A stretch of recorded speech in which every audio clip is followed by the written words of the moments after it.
La RCA est typiquement le type de contexte qui apparaît sur les écrans médiatiques lorsqu'il y a vraiment des épisodes violence extrême, comme on a pu le constater à plusieurs reprises malheureusement ces derniers mois, ces dernières années. Mais aujourd'hui, l'intensité, le niveau de violence reste important. Peut-être moins à Bangui ces dernières semaines, ce qui fait qu'il y a un petit peu moins d'intérêt à ce niveau-là, mais à l'intérieur du pays, dans les provinces dans lesquelles nous sommes présents, on constate malheureusement que pour les populations, ça reste extrêmement compliqué, avec des déplacements récurrents et puis un accès aux biens essentiels qui reste très limité. Dans un pays où l'état de pauvreté est vraiment extrême et où la vie quotidienne se limite en grande partie pour la plupart des gens à une survie. Et aujourd'hui, en République centrafricaine, on se trouve dans une situation où l'autorité, que ce soit au niveau de l'État, mais aussi au niveau des groupes armés, n'est pas homogène. On a de plus en plus de micro-groupes qui se constituent, et puis un mélange entre des groupes qui ont un agenda territorial ou politique, mais aussi beaucoup de criminalité. Pour une organisation comme les CICR, c'est extrêmement difficile de trouver des points d'ancrage et des moyens de discussion avec ces groupes animés uniquement par un intérêt criminel.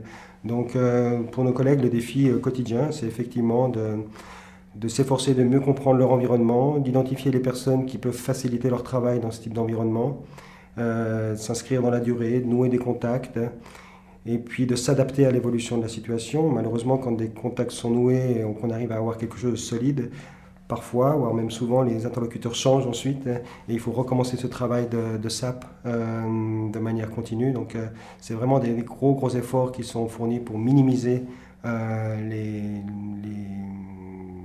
problèmes de sécurité dans le contexte centrafricain aujourd'hui. La République centrafricaine est un contexte où non seulement en termes de sécurité les défis sont énormes, mais aussi en termes logistiques. C'est un pays où l'accès à toutes les régions n'est pas possible pendant toute l'année, par exemple. La saison des pluies a des effets dévastateurs sur les capacités de ce déplacement, sur les circuits commerciaux, notamment dans le nord et dans le nord-est du pays, à des moments ponctuels de l'année.